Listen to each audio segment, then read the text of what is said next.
Has designing the perfect yard got you stumped? We'll show you some tips to help you develop a landscape plan to make your property the talk of the neighborhood. A good starting point is to draw a plan of your yard. Keep it basic, but include things that will remain part of your landscape, like a tall tree. Make several copies or use tracing paper as you add elements to the design. On your plan, note key features of your existing landscape, like hills, which areas get sun, and which get shade. Any privacy issues? Next, think about your goals. Do you want a place for dinner parties with friends? Need an area for kids and pets to play? Or maybe just a tranquil spot to read a book on a summer day? How about a garden? Make your wish list of current and future goals. Now start adding your goals to the plan. One way to start is to work big to small, adding the largest items to the plan first, such as a patio, deck, or pergola. Then fill in around them.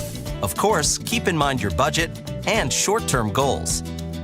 Just as you have a style when decorating your home's interior, use style outdoors to keep the entire property cohesive. Look to your house exterior for design inspiration. A traditional house works well with a variety of landscape plans, while a modern dwelling does best with clean lines and simple plantings such as ornamental grasses. Now let's talk about some different ideas for your plan.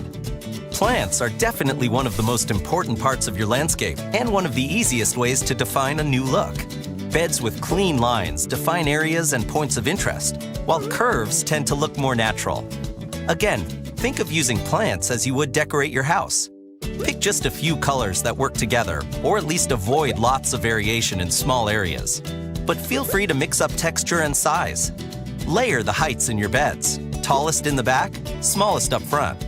Keep in mind how tall the plant will be when it's mature so it doesn't grow to block a window. Here's a tip. When selecting plants, know that perennials grow back every season, while annuals will need to be planted each year. Another tip. Plantings tend to look best when they're in odd numbers. Now, along the house, consider using a bush or wider plant to soften the corners. However, keep large plants a few feet from the foundation to prevent damage from roots. If privacy is a priority, consider planting hedges as a fence, or build a traditional fence. Different styles are available to fit your preference. Just check your local codes before you install. If your property has a hill, planting on the slope is a possibility. Or you can use small retaining walls of various levels to define different points of interest. Next, think about pathways to get to the different points of interest in your yard. Solid concrete or pavers are more formal and offer defined direction. Crushed gravel is a softer alternative, and stepping stones give a natural feel to the land. Just be sure to space them as someone would step, and use a landing every few stones to create an opportunity to stop and enjoy the view. A great way to add tranquility and a touch of nature is by adding a water feature. A small pond installation not only looks nice, it is perfect for plants and fish. To add relaxing sounds and help mask noise, try a fountain. A statue or tabletop fountain is a nice option for small spaces. As your landscape comes together, consider highlighting the different areas with landscape lighting.